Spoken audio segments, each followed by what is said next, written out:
ത്രിയേക ദൈവത്തിൻ്റെ വലിയ തിരുനാമം മഹത്വപ്പെടുമാറാകട്ടെ. വാത്സല്യമുള്ള സഹോദരങ്ങളെ, സങ്കീർത്തന മാതിരിയുടെ ഒരു പുതിയ എപ്പിസോഡിലേക്ക് ഏവരെയും ഹൃദ്യമായി സ്വാഗതം ചെയ്യുന്നു. സങ്കീർത്തന പഠനവും വായനയും ആത്മീക വളർച്ചയ്ക്കും വ്യക്തിശുദ്ധീകരണത്തിനും ഭൗതികവും ആത്മീകവുമായ ജ്ഞാനങ്ങൾ പ്രാപിക്കുന്നതിനും ഹേതുവായി തീരുവാൻ നമുക്ക് പ്രാർത്ഥിക്കാം. കഴിഞ്ഞ എപ്പിസോഡുകളിൽ 25 സങ്കീർത്തനം 96 എപ്പിസോഡിലൂടെ നമ്മൾ പൂർത്തിയാക്കി കഴിഞ്ഞു. ഈ പുതിയ എപ്പിസോഡിൽ 26-ാം സങ്കീർത്തനം പഠനത്തിനും ധ്യാനത്തിനുമായി ഞാൻ ആമുഖമായി ഒന്ന് വായിക്കുകയാണ്. 12 വാക്യങ്ങളുള്ള ഈ സങ്കീർത്തനം ദാവീദ് രാജാവിനാൽ വിരചിതമായതും ആത്മീക സത്തകളുടെ നൂതനവും ഉദാത്തവുമായ ആശയങ്ങൾ പങ്കുവയ്ക്കുന്നതുമാണ്. യഹോവേ, എനിക്ക് ന്യായം പാലിച്ചു തരയണമേ. ഞാൻ എൻ്റെ നിഷ്കളങ്കതയിൽ നടക്കുന്നു. ഞാൻ ഇളകാതെ യഹോവയിൽ ആശ്രയിക്കുന്നു. യഹോവേ, എന്നെ പരീക്ഷിച്ച് ശോധന ചെയ്യണമേ. എൻ്റെ അന്തരംഗവും എൻ്റെ ഹൃദയവും പരിശോധിക്കണമേ. നിൻ്റെ ദയ എൻ്റെ കണ്ണിനു മുമ്പിലിരിക്കുന്നു. നിൻ്റെ സത്യത്തിൽ ഞാൻ നടന്നിരിക്കുന്നു. വഞ്ചകന്മാരോടുകൂടെ ഞാൻ ഇരുന്നിട്ടില്ല, കാപട്യക്കാരുടെ അടുക്കൽ ഞാൻ ചെന്നിട്ടുമില്ല. ദുഷ്പ്രവർത്തിക്കാരുടെ സംഘത്തെ ഞാൻ വെറുക്കുന്നു. ദുഷ്ടന്മാരോടുകൂടെ ഞാൻ ഇരിക്കുകയുമില്ല. ഞാൻ കുറ്റമില്ലായ്മയിൽ എൻ്റെ കൈകൾ കഴുകുന്നു. യഹോവേ, ഞാൻ നിൻ്റെ യാഗപീഠത്തെ വലം വയ്ക്കുന്നു. ഞാൻ സ്തോത്രസ്വരം കേൾപ്പിക്കേണ്ടതിനും നിൻ്റെ അത്ഭുത പ്രവൃത്തികളൊക്കെയും വർണ്ണിക്കേണ്ടതിനും തന്നെ. യഹോവേ, നിൻ്റെ ആലയമായ വാസസ്ഥലവും നിൻ്റെ മഹത്വത്തിൻ്റെ നിവാസവും എനിക്ക് പ്രിയമാകുന്നു. പാപികളോടുകൂടെ എൻ്റെ പ്രാണനെയും രക്തപാതകന്മാരോടുകൂടെ എൻ്റെ ജീവനെയും സംഹരിച്ചു കളയരുതേ. അവരുടെ കൈകളിൽ ദുഷ്കർമ്മമുണ്ട്, അവരുടെ വലങ്കൈ കോഴ നിറഞ്ഞിരിക്കുന്നു. ഞാനോ എൻ്റെ നിഷ്കളങ്കതയിൽ നടക്കും. എന്നെ വീണ്ടെടുത്ത് എന്നോട് കൃപ ചെയ്യണമേ.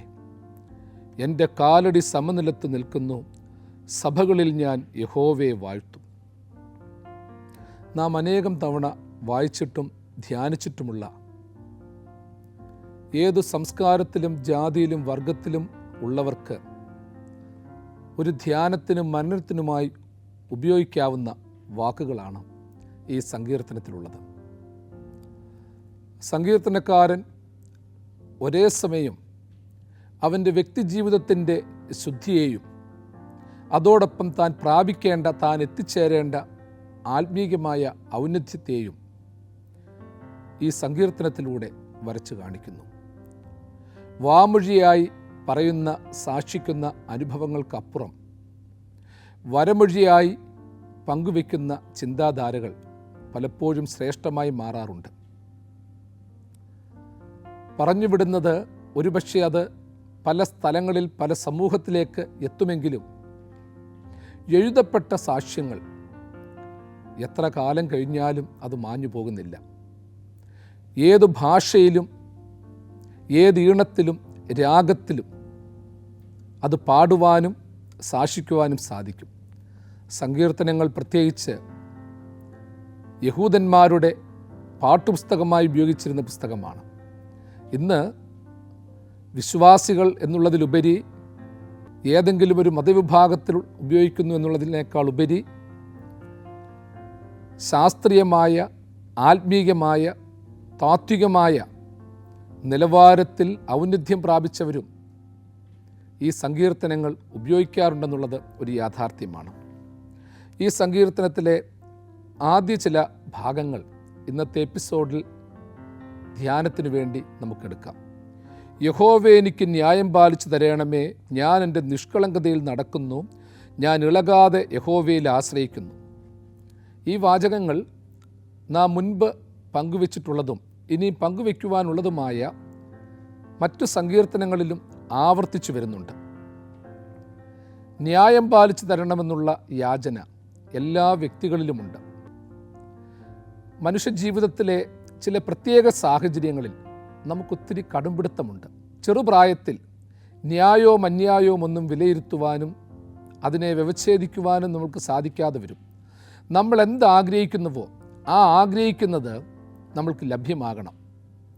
അത് കിട്ടുവാൻ വേണ്ടി നിർബന്ധം പിടിക്കും, വഴക്കുണ്ടാക്കും, കരഞ്ഞു കാണിക്കും, ചിരിച്ചു കാണിക്കും, കാലേൽ വീഴും. ഇതൊക്കെ ചെറുപ്രായത്തിൽ തൊട്ട് തന്നെ മനുഷ്യൻ അനുവർത്തിക്കുന്ന ചില കർമ്മങ്ങളാണ്. എന്നാൽ വളർച്ചയുടെ വിവിധ കാര്യങ്ങൾ കഴിയുമ്പോൾ നമ്മൾക്ക് ആഗ്രഹങ്ങളുണ്ടെങ്കിലും മോഹങ്ങളുണ്ടെങ്കിലും നടക്കത്തില്ല എന്ന് വിചാരിക്കുമ്പോൾ പലപ്പോഴും നമ്മൾ പലതിൽ നിന്നും മാറിപ്പോകും. നമ്മുടെ ജീവിതത്തിൽ അത് പ്രാർത്ഥനയിലും വ്യക്തിജീവിതത്തിലുമൊക്കെ ഉണ്ടാകും. നമ്മൾ പ്രാർത്ഥിക്കുമ്പോൾ ചിലപ്പോൾ കൊച്ചു കുഞ്ഞുങ്ങളെപ്പോലെയാണ്. ഒരു ഇൻഫൻസി പ്രെയർ നടത്താറുണ്ട്. കൊച്ചു കുഞ്ഞുങ്ങളുടെ കടുംപിടുത്തങ്ങളും നിർബന്ധങ്ങളും ഒക്കെയുള്ള പ്രാർത്ഥനകൾ. ദൈവമേ എനിക്കത് തരണം, എനിക്കിത് തരണം എന്ന് വെച്ചാൽ അത് കിട്ടിയാൽ അത് പ്രാപിക്കാനുള്ള ശക്തിയുണ്ടോ, ആരോഗ്യമുണ്ടോ, യോഗ്യതയുണ്ടോ എന്നൊന്നും നമ്മൾ ചിന്തിക്കത്തില്ല. ആഗ്രഹിക്കുന്നതൊക്കെ തരണം, ആഗ്രഹിക്കുന്നതൊക്കെ കിട്ടണം, ഈ രീതിയിൽ ചിന്തിക്കുന്ന ചില തലങ്ങൾ പലപ്പോഴും നമ്മുടെ ജീവിതത്തിലുണ്ട്. ഇവിടെ സങ്കീർത്തനക്കാരനെ സംബന്ധിച്ചിടത്തോളം ഈ വേദഭാഗം നമ്മൾ വായിക്കുന്നു. യഹോവേ എനിക്ക് ന്യായം പാലിച്ചു തരണമേ എന്ന് വെച്ചാൽ നിർബന്ധമല്ല, കടുംപിടുത്തമല്ല, അതിനേക്കാൾ ഉപരി എനിക്ക് ന്യായമായിട്ടുള്ള കാര്യം നീ ചെയ്തു തരണം എന്ന് വെച്ചാൽ ഒരുപക്ഷെ ജീവിതത്തിൻ്റെ കഴിഞ്ഞ കാലങ്ങളിൽ നിർബന്ധത്തോടെ നേടിയതും ആഗ്രഹത്തോടെ നേടിയതും പിടിച്ചു വാങ്ങിച്ചതുമൊക്കെ വിട്ട് എനിക്ക് ന്യായമായിട്ടുള്ളത് നീ നൽകിയാൽ മതി, എനിക്ക് ന്യായം പാലിച്ചു തരണം എന്ന് വെച്ചാൽ അർഹമായിട്ടുള്ളത് പോലും കിട്ടാതെ പോകുന്ന ചില ഘട്ടങ്ങളുണ്ട്. ഒരു രീതിയിൽ പറഞ്ഞാൽ വിദ്യാഭ്യാസം നേടിയിട്ട് ജോലി കിട്ടാതിരിക്കുന്ന അവസരം, ജോലി കിട്ടിയാൽ അർഹമായ ശമ്പളം കിട്ടാതിരിക്കുന്ന അവസരം, ന്യായമായിട്ട് ചെയ്താൽ പോലും അംഗീകരിക്കാതിരിക്കുന്ന അവസരം, നമ്മളുടെ സത്യത്തെയും നമ്മളുടെ മനഃശുദ്ധിയെയും വിശാല മനസ്സിനെയും മറ്റുള്ളവർ ഉൾക്കൊള്ളാതിരിക്കുന്ന അവസരം. ഇങ്ങനെ പല സാഹചര്യങ്ങളിലൂടെ നമ്മൾ കടന്നു പോകും. പ്രത്യേകിച്ച് ദാവീദിനെ സംബന്ധിച്ചിടത്തോളം ഇസ്രായേലിലെ രണ്ടാമത്തെ രാജാവായി ഉയർത്തപ്പെട്ടവനാണ്, പാട്ടുകാരനാണ്, യുദ്ധവീരനാണ്, എല്ലാമുണ്ട്.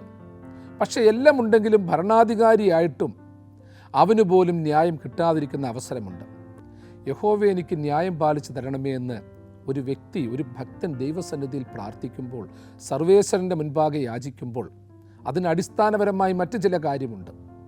ഭൗതികമായി അവൻ്റെ ന്യായം കാണാതെ പോകുന്ന ഒരു സമൂഹമുണ്ട്, അവനെ തിരിച്ചറിയാതിരിക്കുന്ന ഒരു സാഹചര്യമുണ്ട്. മാതാപിതാക്കൾ തിരിച്ചറിയാത്ത, സഹോദരങ്ങൾ തിരിച്ചറിയാത്ത, ബന്ധുമിത്രാദികൾ ഉൾക്കൊള്ളാത്ത ഒരു തലമുണ്ട്. നമ്മുടെയൊക്കെ ജീവിതത്തിലും പ്രിയപ്പെട്ടവരെ ഇങ്ങനെയൊരു തലമുണ്ട്. നമ്മൾ എത്രമാത്രം നന്മ ചെയ്താലും നമ്മളെ സ്വീകരിക്കത്തില്ല. സത്യം പറഞ്ഞാൽ അസത്യമായി കണക്കാക്കും, അസത്യത്തെ സത്യമായി രൂപാന്തരപ്പെടുത്തും, രൂപഭേദം വരുത്തും. അത്തരം സാഹചര്യങ്ങളിലൂടെ നമ്മൾ കടന്നു പോകുമ്പോൾ മനസ്സ് പലപ്പോഴും പതറിപ്പോകും. ഞാൻ എന്തിനു നന്മ ചെയ്യണം? എനിക്കിനി ന്യായം കിട്ടത്തില്ല, ന്യായത്തിലൂടെ എൻ്റെ വഴിത്താരകൾ നടക്കത്തില്ല. സത്യം പറഞ്ഞു കഴിഞ്ഞാൽ ഒരു രീതിയിൽ പറഞ്ഞാൽ ഈ നക്സൽ ബാരികളും മറ്റും വളർന്നു വന്നതും ഭീകരന്മാർ വളർന്നു വന്നതും ഭൗതികമായ നീതിന്യായ വ്യവസ്ഥയിലുള്ള വിശ്വാസം നഷ്ടപ്പെട്ടത് മൂലം അവരുടേതായിട്ടുള്ള ഒരു സംസ്കൃതി വളർത്തിയെടുക്കുവാൻ ശ്രമിച്ചു. പക്ഷേ അങ്ങനെ വളർത്തിയെടുക്കുവാൻ ശ്രമിച്ചപ്പോൾ പലപ്പോഴും യഥാർത്ഥ ന്യായത്തിൽ നിന്ന് മാറിപ്പോയി. കായംകുളം കൊച്ചുണ്ണിയെപ്പോലെയുള്ള കൊള്ളക്കാർ അവർ ചെയ്യുന്നതിൽ അവർക്ക് ചില ന്യായങ്ങളുണ്ടായിരുന്നു. പക്ഷേ അവരുടെ ഭൗതികമായ സമൂഹത്തിൻ്റെ ന്യായം നഷ്ടപ്പെട്ടു പോയപ്പോൾ, അടിസ്ഥാന വർഗത്തെ അടിച്ചമർത്തിയപ്പോൾ അതിനെതിരായി പ്രവർത്തിക്കുവാനുള്ള മനോഭാവം ഒരുപക്ഷെ ചിലപ്പോൾ ധനാഢ്യനാണെങ്കിലും നന്മയുള്ളവരിൽ നിന്ന് പോലും പിടിച്ചു പറിക്കുന്ന തലത്തിലേക്ക് പോയി. അത് കൊള്ളസങ്കേതങ്ങൾ വളർത്തുവാനിടയായി, നിരപരാധികളുടെ മരണത്തിനിടയായി. ഇങ്ങനെയുള്ള സംവിധാനങ്ങൾ എപ്പോഴുമുണ്ട്. അപ്പോഴാണ് ഭക്തൻ പ്രാർത്ഥിക്കുന്നത്, എനിക്ക് ന്യായം നിലനിന്ന് കിട്ടുവാൻ ഭൗതികമായിട്ടൊന്നുമില്ല, സാമൂഹ്യമായിട്ടൊന്നുമില്ല, സാംസ്കാരികമായിട്ടില്ല, ഭാവിയിലില്ല.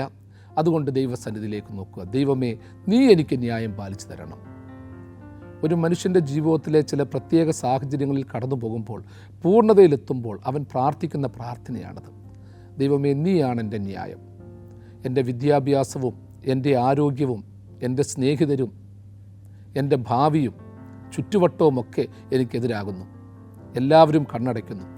ദൈവം ന്യായം പാലിച്ച് തരിക എന്ന് പറയുന്നത് അതിനുവേണ്ടിയുള്ളൊരു കാത്തിരിപ്പ് ആവശ്യമാണ്. ദൈവം ന്യായം പാലിച്ച് തരണമെന്ന് പറയുമ്പോൾ മനുഷ്യനായി അവതരിച്ച ദൈവത്തിന് ഭൗതികമായൊരു ന്യായവും കിട്ടിയില്ല. എനിക്ക് ദാഹിക്കുന്നു എന്ന് ക്രൂശിൽ കിടന്നുകൊണ്ട് അവൻ പറഞ്ഞപ്പോൾ അവന് കൊടുത്തത് കയ്പുകാടിയാണ്. സാധാ ശുദ്ധജലം പോലും കൊടുത്തില്ല എന്നുള്ളതും യാഥാർത്ഥ്യമാണ്. അതും ഒരു പാത്രത്തിൽ പോലും വെച്ച്, പാനപാത്രത്തിൽ വേണ്ട, ഒരു സാധാ പാത്രത്തിൽ പോലും വെച്ച് ആ കയ്പുകാടി പോലും കൊടുത്തില്ല എന്നുള്ളത് യാഥാർത്ഥ്യമാണ്. ഈ സോപ്പ് തണ്ടിന്മേലാക്കി അവന് കുടിക്കുവാൻ കൊടുത്തു എന്നുള്ളതാണ്. അവൻ വിശന്നപ്പോൾ അത്തിമരത്തെ സമീപിച്ചു. ആ അത്തിമരത്തിൽ പോലും ഒരു കായില്ലായിരുന്നു.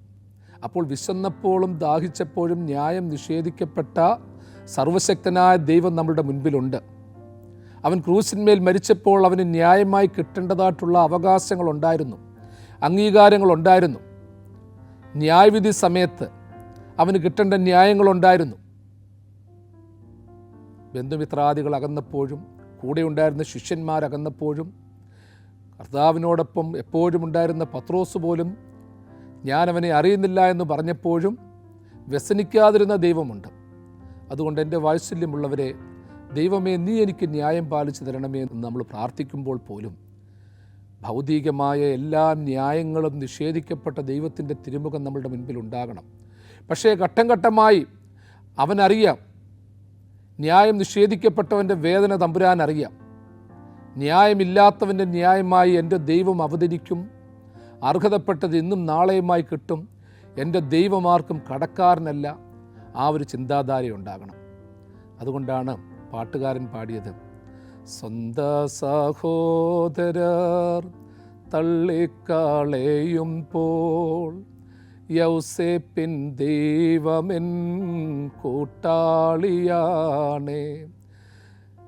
അന്ധകാരം ഭൂവിൽ വ്യാപരിച്ചിടുമ്പോൾ രാജാക്കൾ നേതാക്കൾ ശത്രുക്കളാകുമ്പോൾ അഗ്നികുണ്ഡത്തിലും സിംഹക്കുഴിയിലും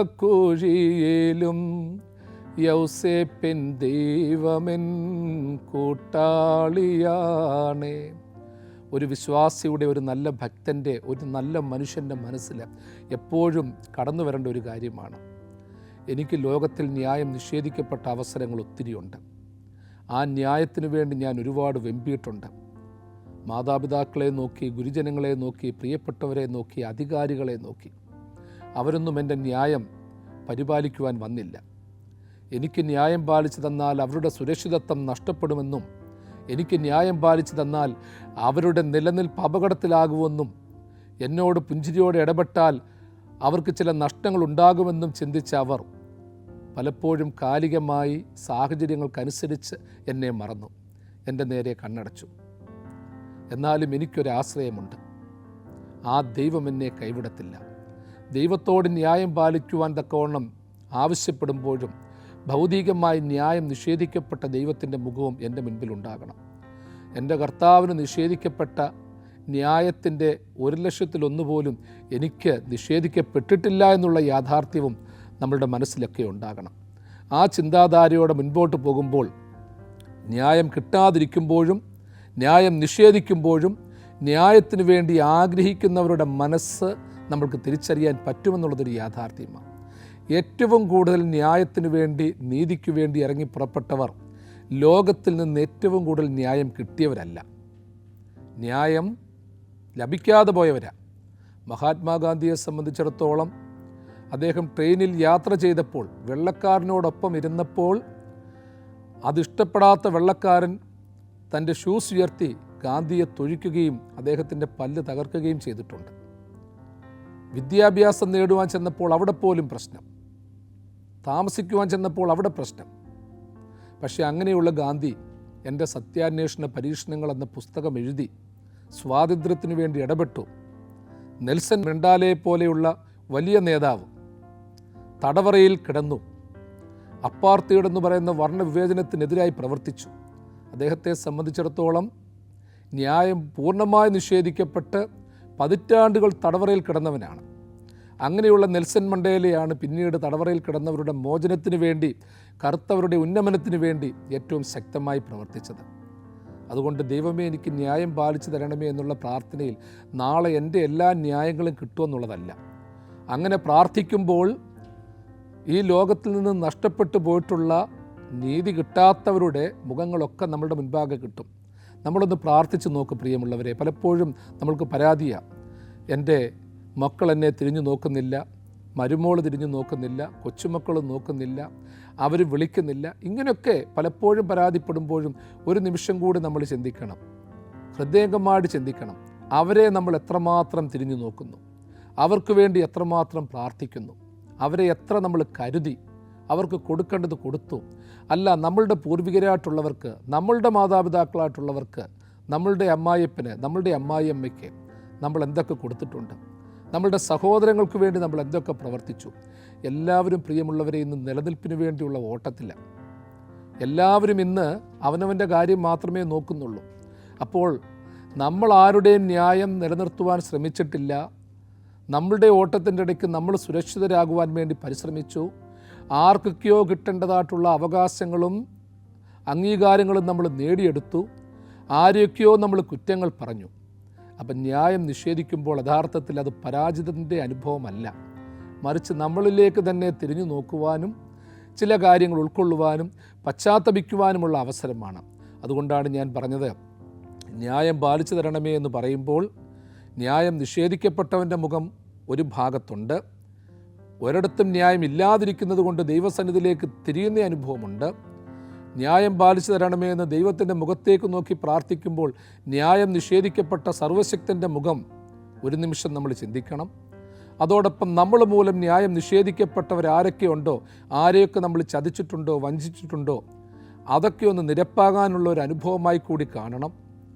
എത്രയും പെട്ടെന്ന് ആർക്കൊക്കെ നന്മകൾ ചെയ്യാൻ നമ്മൾ വെമ്പണം, ആ ഒരു അനുഭവവും നമ്മളുടെ മനസ്സിലൊക്കെ ഉണ്ടാകണം. ഈ കാര്യങ്ങളെല്ലാം ഈ ഒറ്റ വാക്കിൽ തന്നെ ഒളിഞ്ഞിരിപ്പുണ്ട്. വീണ്ടും അവിടെ തന്നെ പറയുന്നു, ഞാൻ എൻ്റെ നിഷ്കളങ്കതയിൽ നടക്കുന്നു, ഞാൻ ഇളകാതെ യഹോവയിൽ ആശ്രയിക്കുന്നു.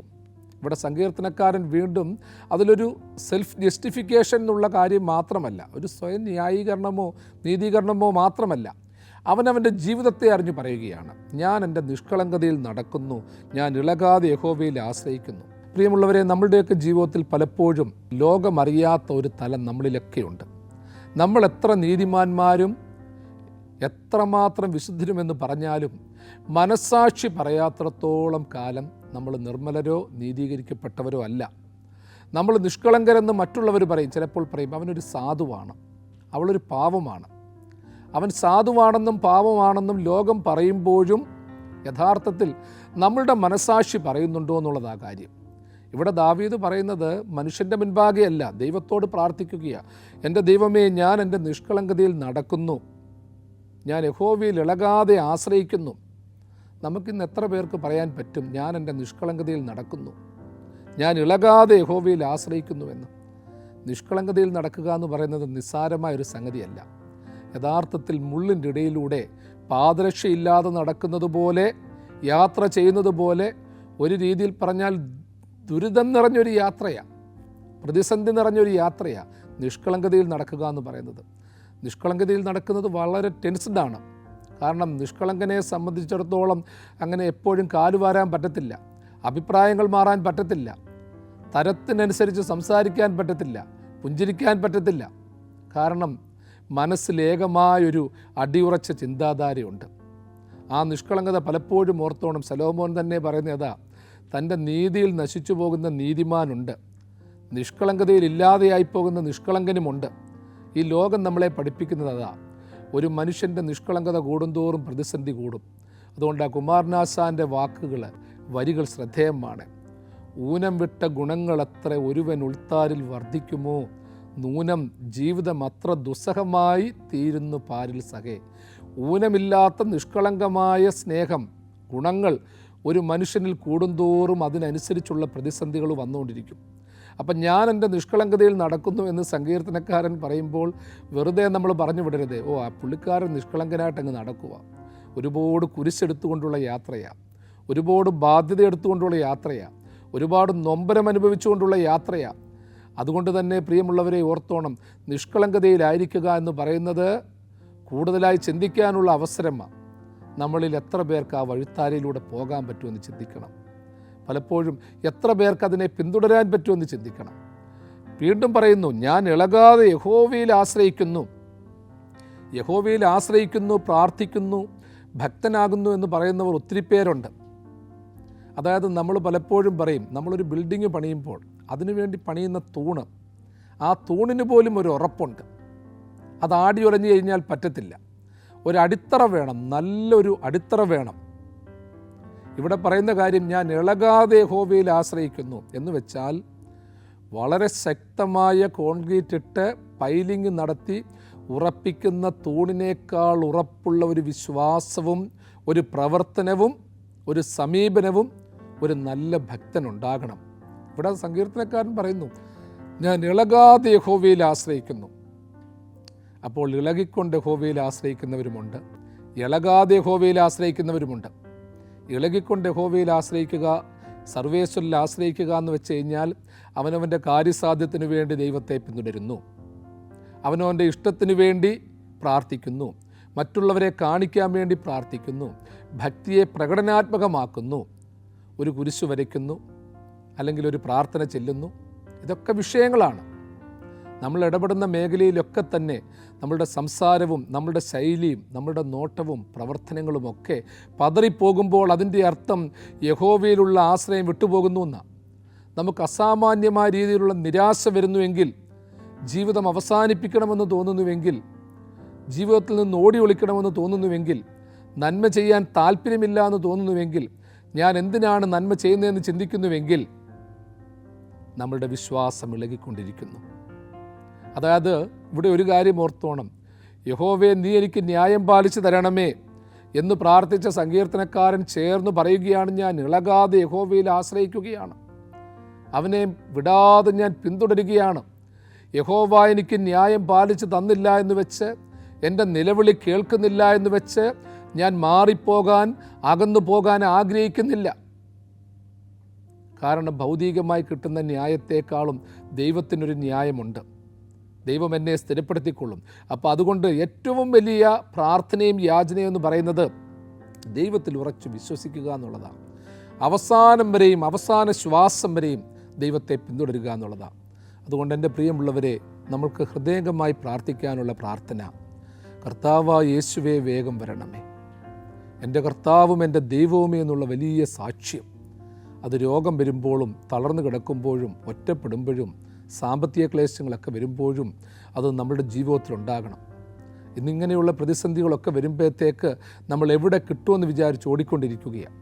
അതുകൊണ്ടാണ് മന്ത്രവാദികളുടെ അടുക്കൽ പോകുന്നത്, ലക്ഷണം നോക്കുന്നവരുടെ പിന്നാലെ പോകുന്നത്. ഇതിലെല്ലാം വരുമ്പോഴത്തേക്ക് സർവേശ്വരനിലുള്ള വിശ്വാസം മനുഷ്യന് നഷ്ടപ്പെട്ടുകൊണ്ടിരിക്കുകയാണ്. ദൈവമാണോ സാത്താനാണോ അത്ഭുതങ്ങൾ പ്രവർത്തിക്കുന്നത്, അനുഗ്രഹിക്കുന്നതെന്ന് ചിന്തിക്കുന്ന ഒരു മനോഭാവം ആധുനിക സമൂഹത്തിൽ വർദ്ധിച്ചുകൊണ്ടിരിക്കുകയാണ്. അതുകൊണ്ട് ഉറപ്പും ശക്തിയും ഉള്ളവരാകണം. യഹോവയെ കാത്തിരുന്ന് ശക്തിയെ പുതുക്കുന്ന ഒരു അനുഭവം ഉണ്ടാകണം. അതിനുവേണ്ടി പ്രാർത്ഥിക്കുന്ന ഒരു അനുഭവം ഉണ്ടാകണം. എൻ്റെ യേശു ജീവിക്കുന്നതിനാൽ ഞാനും ജീവിക്കുന്നു എന്നുള്ള പ്രാർത്ഥനയുണ്ടാകണം. പ്രിയപ്പെട്ടവരെ, വചനം കേൾക്കുന്ന നിങ്ങൾ ഏത് ജാതിയിലോ മതത്തിലോ ഏത് സംസ്കൃതിയിലോ നിങ്ങൾ ഉറച്ചു നിന്നു, നിങ്ങളായിരിക്കുന്ന സ്ഥാനത്തൊരു കാര്യം ഓർക്കണം, വിശ്വാസത്തിലൊരു സ്ഥിരത വേണം. ആടിയുലയുന്നവരായിക്കഴിഞ്ഞാൽ അത് പ്രശ്നമാണ്. ഇന്ന് കുടുംബജീവിതങ്ങൾ തകരുന്നത് അതുകൊണ്ടാണ്. ഇന്ന് സഹോദരങ്ങൾ പരസ്പര വിശ്വാസമില്ല, കുടുംബജീവിതത്തിൽ ജീവിത പങ്കാളികൾക്ക് വിശ്വാസമില്ല, മാതാപിതാക്കളോട് മക്കൾക്ക് വിശ്വാസമില്ല, സഹോദരങ്ങളോട് വിശ്വാസമില്ല. അതുകൊണ്ടാണ് പലപ്പോഴും ഒരസുഖമൊക്കെ വന്നു കഴിഞ്ഞാൽ ഒരു സഹോദരൻ ചികിത്സയ്ക്ക് പോകുന്നുവെന്ന് സഹോദരി അറിയുന്നത് മറ്റുള്ളവർ പറഞ്ഞ, ഭാര്യയും ഭർത്താവും ചെയ്യുന്ന കാര്യങ്ങൾ അതുപോലും മറ്റുള്ളവരോട് പങ്കുവെക്കുവാൻ ആഗ്രഹിക്കുന്നില്ല. പ്രിയമുള്ളവരെ, ഇളകുന്ന വിശ്വാസം ദൈവസന്നിധിയിലായി കഴിയുമ്പോൾ, ദൈവത്തിൽ നിന്നുള്ള വിശ്വാസം ഇളകി കഴിയുമ്പോൾ അത് മൊത്തത്തിൽ തകരുകയാണ്. ഒരു മാലയുടെ ഒരു മുത്ത് അത് പൊട്ടിപ്പോയി കഴിയുമ്പോഴത്തേക്ക് അതിൻ്റെ സ്ട്രക്ചർ മൊത്തം പോകുന്നത് പോലെ മനുഷ്യ ജീവിതത്തിലും ഇങ്ങനെയുള്ള താളം തെറ്റിയ തന്ത്രികൾ ഇല്ലാതെ പോയ, അഴിഞ്ഞുപോയ ഒരു സംഗീത ഉപകരണം പോലെ മനുഷ്യൻ്റെ ജീവിതമായിക്കൊണ്ടിരിക്കുകയാണ്. അതിനൊരു മാറ്റം വരണമെന്ന് പ്രത്യേകിച്ച് പ്രാർത്ഥിക്കുകയാണ്. വാക്കുകൾ ഉപസംഹരിക്കട്ടെ. നമുക്ക് ദൈവത്തോട് പ്രാർത്ഥിക്കാം. ദൈവമേ, എന്തൊക്കെ നഷ്ടപ്പെട്ടു എന്നുള്ളതിനേക്കാൾ ഉപരി ഞാനെന്തൊക്കെ ചെയ്യാതിരുന്നു, ഞാൻ മൂലം ആരുടെയെങ്കിലും നീതിയും ന്യായവും നഷ്ടപ്പെട്ടിട്ടുണ്ടോ എന്ന് ചിന്തിക്കണം. കേസും വഴക്കുമൊക്കെ പെരുകുന്നുണ്ട്. വസ്തുവിന് വേണ്ടിയുള്ള കേസുകൾ, അധികാരത്തിന് വേണ്ടിയുള്ള വഴക്കുകൾ അതൊക്കെ നടക്കുന്നു. സമ്പത്തിന് വേണ്ടിയുള്ള വഴക്കുകൾ നടക്കുന്നു. അതുകൊണ്ട് നമുക്ക് പരസ്പരം ആദ്യം ചെയ്യേണ്ടത് പരസ്പരമുള്ള ഭിന്നതകൾ അതകറ്റി നമ്മളാൽ ചെയ്യുന്ന ന്യായം പാലിച്ചു കൊടുത്ത് നീതി നടപ്പാക്കി ഉറച്ച വിശ്വാസത്തോടെ മുൻപോട്ട് പോകുവാൻ തക്കവണ്ണം നമ്മൾ ശ്രമിക്കുമ്പോൾ ദൈവം നമ്മളുടെ ജീവിതത്തിൽ ഇടപെട്ട് നമ്മളുടെ ന്യായം നടത്തിത്തരും. അതുകൊണ്ടാണ് ഉൽപ്പത്തിയിൽ ആദ്യത്തിൽ തന്നെ പറയുന്നത്, ഞാൻ എൻ്റെ സഹോദരൻ്റെ കാവൽക്കാരനോ എന്ന് കയീൻ ദൈവത്തോട് ചോദിക്കുന്നുണ്ട്. നിൻ്റെ സഹോദരൻ എവിടെയെന്ന് ചോദിക്കുന്നു. അതേ പ്രിയമുള്ളവരെ, നമ്മുടെ സഹോദരങ്ങൾ എവിടെ, സഹോദരികൾ എവിടെ, മാതാപിതാക്കൾ എവിടെ എന്നുള്ള ചോദ്യം നമ്മൾ കേൾക്കേണ്ടത് വരും, അഭിമുഖീകരിക്കേണ്ടത് വരും. ഈ അഭിമുഖീകരിക്കുന്ന അനുഭവങ്ങളിൽ ഉറച്ചു നിന്നുകൊണ്ട് ഓരോന്നിനും മറുപടി പറയണം, ഓരോന്നിനും പ്രതിവിധി കണ്ടെത്തണം. നമ്മൾ മൂലം വന്നിട്ടുള്ള വഞ്ചനയുടെയും ചതിയുടെയും അനുഭവങ്ങൾക്ക് പ്രതിവിധി നൽകുമ്പോൾ ദൈവം നമ്മുടെ ന്യായമായി വർദ്ധിക്കും. അതിന് സർവശക്തൻ്റെ കൃപ നമ്മളോടൊപ്പം ഉണ്ടാകട്ടെ എന്ന് പ്രാർത്ഥിക്കുന്നു. ദൈവം തൻ്റെ വലങ്കരം നീട്ടി നിങ്ങളെല്ലാവരെയും സദാകാലവും വാഴ്ത്തി അനുഗ്രഹിക്കുമാറാകട്ടെ.